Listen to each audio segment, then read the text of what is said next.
आज आपण इयत्ता 10वी गणित भाग 2 मधील सराव संच 2.1 सोडवणार आहोत. त्यातला पहिला प्रश्न आहे, पुढील त्रिकुटांपैकी पायथागोरसची त्रिकुटे कोणती आहेत हे सहकारण लिहा. आता पायथागोरसचं प्रमेय आपल्याला लहानपासून आपण शिकलेलो आहोत. काय आहे? कर्णाचा वर्ग बरोबर पायाचा वर्ग गुणिले उंचीचा वर्ग. आता इथं आपल्याला हे त्रिकूट दिले, म्हणजेच हे त्रिकूट दिले म्हणजे काय? त्रिकोणाच्या 3 बाजूंची लांबी दिलेली आहे. मग याच्यातला कर्ण कोणता, कसा ओळखायचं? सगळ्यात मोठा जो असतो तो कर्ण. मग याच्यातला सगळ्यात मोठा कोणता आहे? 5. मग याचा वर्ग बरोबर इतर 2 बाजूंच्या वर्गांची बेरीज असली पाहिजे. ते आपण लिहायचं खाली. 5चा वर्ग बरोबर 25. मग इतर 2 बाजू कोणत्या राहिल्या? 3 आणि 4. मग 3चा वर्ग अधिक 4चा वर्ग किती आला? 3चा 9, 4चा 16. यांची बेरीज किती आली? 25. मग कर्णाचा वर्ग आणि यांची बेरीज ही एकच आली पाहिजे. तर हे पायथागोरसचं त्रिकूट आहे. मग ह्या दोन्ही संख्या एकच आल्या आहेत. कर्णाचा वर्ग पण 25 आलाय आणि इतर बाजूंच्या वर्गांची बेरीज पण 25 आली आहे. म्हणजे हे पायथागोरसचं त्रिकूट आहे.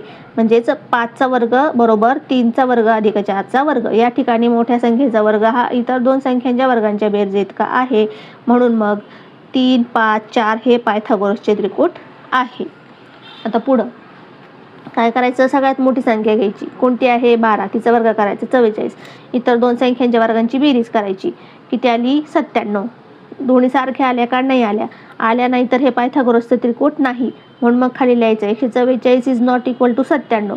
म्हणजेच 12चा वर्ग इज नॉट इक्वल टू 4चा वर्ग अधिक 9चा वर्ग.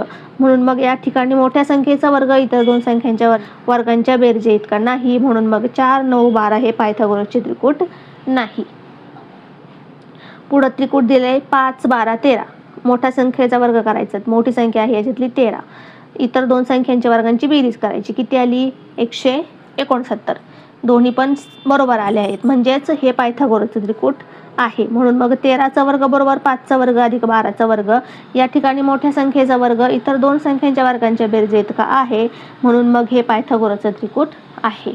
पुढचा त्रिकूट दिलाय 24, 70, 74. सगळ्यात मोठे 74. तिचा वर्ग केला. नंतर दुसऱ्या 2 उरलेल्या आहेत त्यांच्या वर्गांची बेरीज केली. त्यांचा वर्ग काढून किती आली?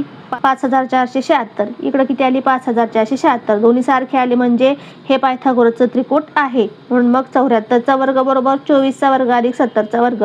या ठिकाणी मोठ्या संख्येचा वर्ग इतर 2 संख्यांच्या वर्गांच्या बेरजे इतका आहे. म्हणून मग 24, 70, 74 हे पायथागोरसचे त्रिकूट आहे.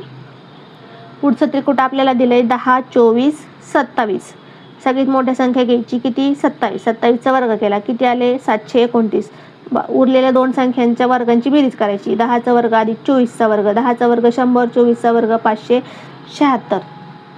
किती बेरीज आली? 676. दोन्ही संख्या बरोबर आहेत का? नाही. मग 729 इज नॉट इक्वल टू 676. म्हणून मग 27चा वर्ग इज नॉट इक्वल टू 10चा वर्ग अधिक 24चा वर्ग. मग या ठिकाणी मोठ्या संख्येचा वर्ग इतर 2 संख्यांच्या वर्गांच्या बेरजे इतका नाही. म्हणून मग 10, 24, 27 हे पायथागोरसचे त्रिकूट नाही. पुढचं त्रिकूट आपल्याला दिलंय 11, 60, 61. 61चा वर्ग केला सगळ्यात मोठ्या संख्येचा. दुसऱ्या 2 संख्यांच्या वर्गांची बेरीज केली. 11चा वर्ग 121, 60चा वर्ग 3600. किती बेरीज आली? 3721. इथं पण आली 3721. म्हणजे दोन्ही संख्या सारख्या आहेत म्हणजे हे पायथागोरसचं त्रिकूट आहे. म्हणून मग 61चा वर्ग बरोबर 11चा वर्ग अधिक 60चा वर्ग. मग या ठिकाणी मोठ्या संख्येचा वर्ग इतर 2 संख्यांच्या वर्गांच्या बेरजे इतका आहे. म्हणून मग 11, 60, 61 हे पायथागोरसचे त्रिकूट आहे. पुढे आपल्याला दुसरा प्रश्न दिलाय, आकृतीमध्ये कोण MNP बरोबर 90 अंश, रेख NQ लंब रेख MP. MQ बरोबर 9, QP बरोबर 4. तर NQ काढा. आपल्याला N हा कोण 90 अंशाचा दिला आहे. NQ हा PN वर लंब टाकलाय म्हणजे हा सुद्धा मग 90 अंशाचाच होईल लंब टाकलाय म्हणजे. मग आपल्याला MQ ची लांबी दिली. MQ इथपर्यंत किती आहे? 9 दिलाय. आणि QP किती दिलंय? 4 दिलंय. आपल्याला काढायचं काय आहे? NQ ची लांबी आपल्याला किती ही काढायची आहे. मग आपल्याला काय करता येईल? त्रिकोण MNP मध्ये MNP या मोठ्या त्रिकोणामध्ये NQ लंब रेख MP आणि MQP हे एक रेषीय बिंदू आहेत. हा याच्यावर लंब टाकला आहे आणि हे 3 एकरेषीय बिंदू आहेत. म्हणून मग भूमिती मध्याच्या प्रमेयानुसार भूमिती मध्याचं प्रमेय काय आहे? काटकोन त्रिकोणात कर्णावर काढलेला शिरोलंब त्या शिरोलंबामुळे होणाऱ्या कर्णांच्या दोन्ही भागांचा भूमिती मध्य असतो. म्हणजेच काय, एन क्यूचा वर्ग हा एम क्यू गुणिले क्यू पी एवढा असतो. मग एन क्यूचा वर्ग बरोबर एम क्यू गुणिले क्यू पी. मग त्याच्यात आपण किमती टाकूया. एम क्यूची 9, क्यू पीची 4 अशी आपल्याला लांबी दिलेली आहे. 9 चौक 36, एम क्यूचा वर्ग बरोबर 36 आणि दोन्ही बाजूचं वर्गमूळ जर घेतलं तर एन क्यू बरोबर 6. 36चं वर्गमूळ 6. एन क्यू किती मिळाली? 6.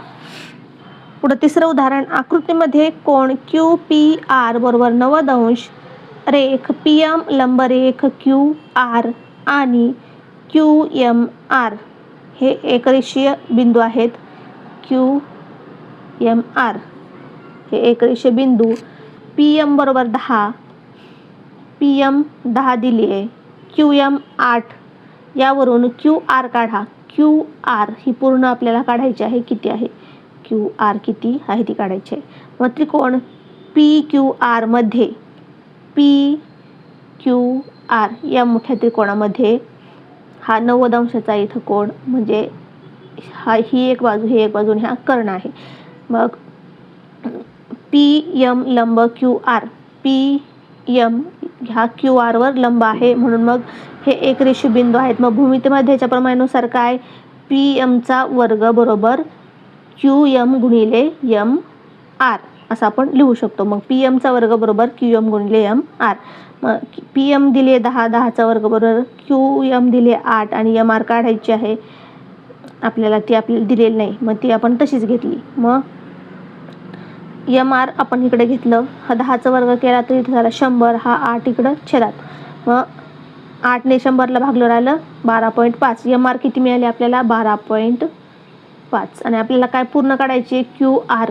मग 8 अधिक 12.5 बरोबर क्यू आर होईल. आपल्याला काय काढायचे? पूर्ण क्यू आर. मग आपण इथं लिहूया, इथं रेषावर मी लिहिते. आपल्याला एम आर मिळाली. मग क्यू आर बरोबर क्यू एम अधिक एम आर.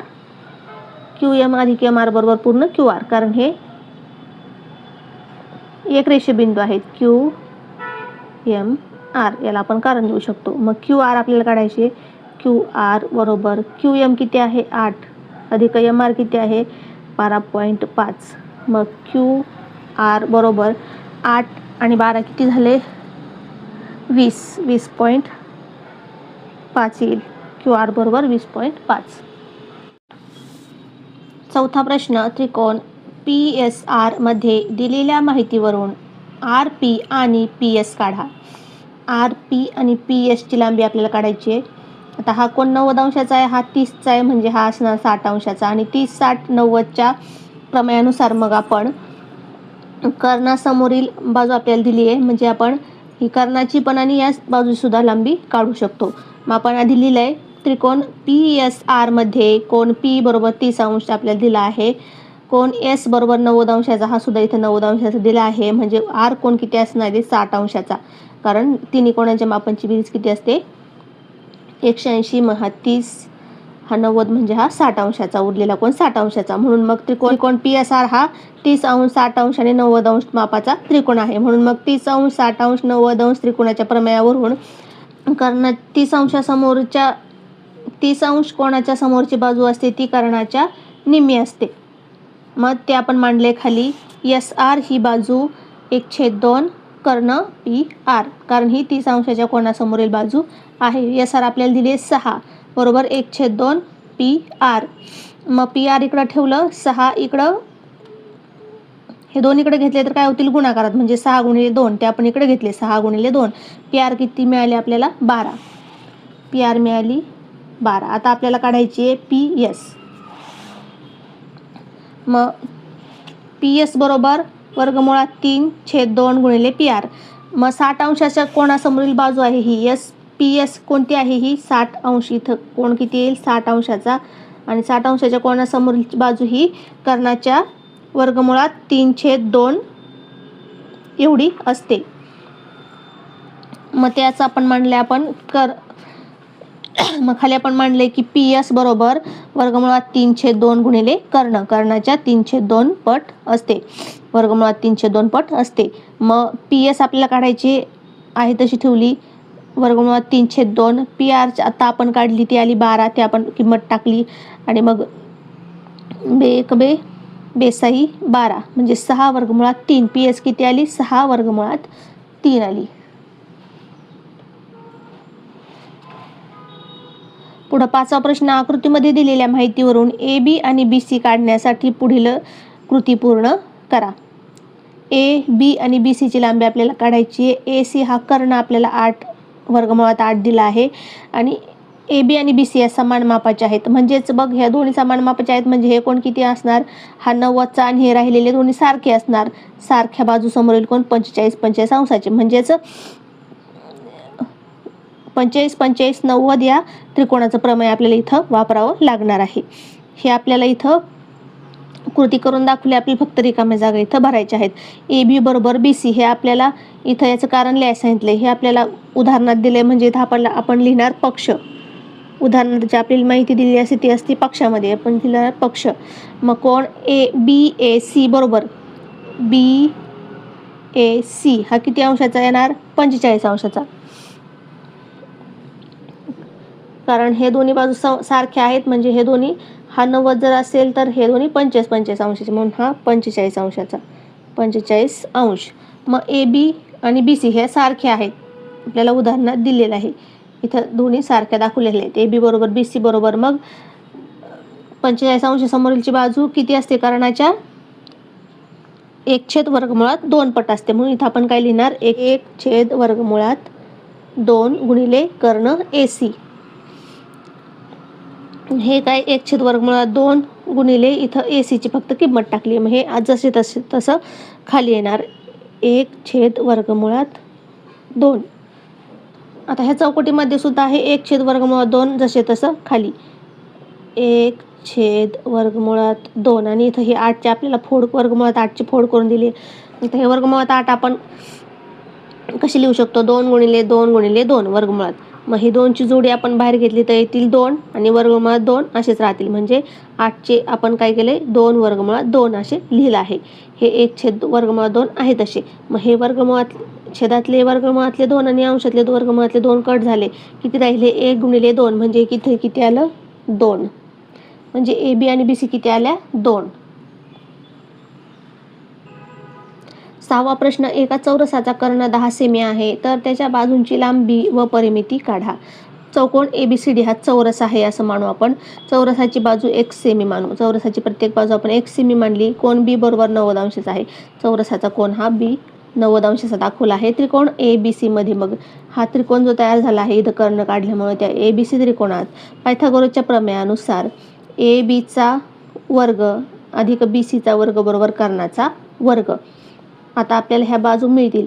इथं कर्णाची लांबी दिली आणि ह्या दोन्ही बाजू सारख्या आहेत म्हणजे आपण ह्या x मानले आहेत आणि मग ही कर्णाची लांबी आपल्याला दिली म्हणल्या ह्या बाजू आपल्याला मिळतील. मग ABचा वर्ग म्हणजे AB किती मानले? x, तिचा वर्ग BC पण x, दोन्ही समान लांबीचे आहेत, चौरसाच्या बाजू आहेत म्हणून xचा वर्ग. इकडं AC आपल्याला दिली आहे 10चा वर्ग.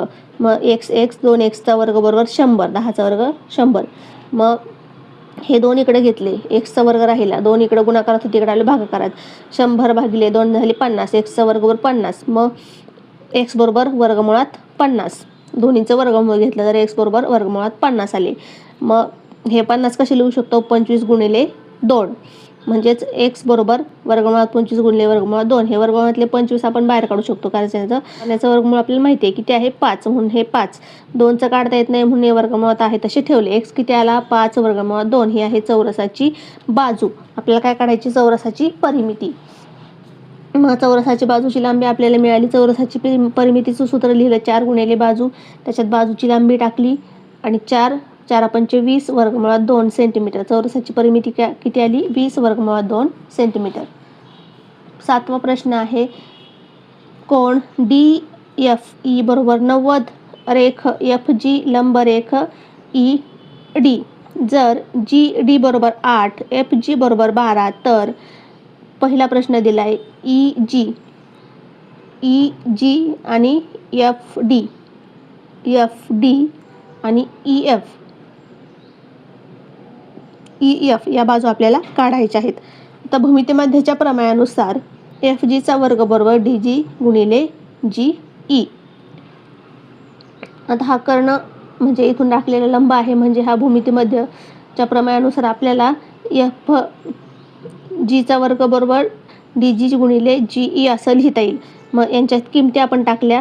12चा वर्ग 8 गुणिले जी आपल्याला काढायची आहे. मग जी आपण इकडे घेतली, 12चा वर्ग केला 144 आणि त्याला भागिले 8, कारण हे 8 इकडे गुणाकारात आहे, तिकडे आले होतील भागाकारात, म्हणजे 144 भागिले 8 किती आले 18. जी किती आली 18. जी ई 18 आली. पुढे आपल्याला काढायची आहे एफ डी. आता काटकोन त्रिकोण एफ जी ई मध्ये पायथागोरसच्या प्रमेयानुसार कर्णाचा वर्ग बरोबर पायाचा वर्ग अधिक उंचीचा वर्ग. मग याच्यात आपण किमती टाकल्या. 12चा वर्ग केला, 18चा वर्ग केला, किती आली बेरीज 468.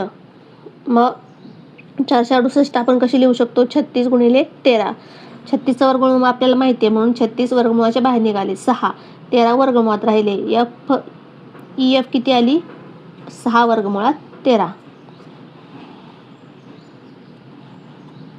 तसेच आपल्याला पुढं काढायचे आहे एफ डी बरोबर मग त्रिकोण एफ जी डी मध्ये पायथागोरसच्या प्रमेयानुसार आपण काढली आहे कर्णाचा वर्ग बरोबर पाया वर्ग गुणिले उंचीचा वर्ग. एफ डीचा वर्ग बरोबर याच्यात किमती टाकल्या आपण. एफ डी चा वर्ग बरोबर 12चा वर्ग केला 144, 8चा 64, यांची बेरीज झाली 208. 208 आपण 16 गुणिले 13 असं लिहिलं. एक वर्ग संख्या येईल. अशा प्रकारे हा गुणाकार आपण फोड करून लिहायचा असतो. मग एफ डी बरोबर 16 गुणिले 13, 16 वर्गमूळाच्या बाहेर काढले 4, 16चा वर्गमूळ 4, 13चा वर्गमूळ काढता येत नाही म्हणून वर्गमूळात ठेवले 4 वर्गमूळात 13. एफ डी किती आली 4 वर्गमूळात 13.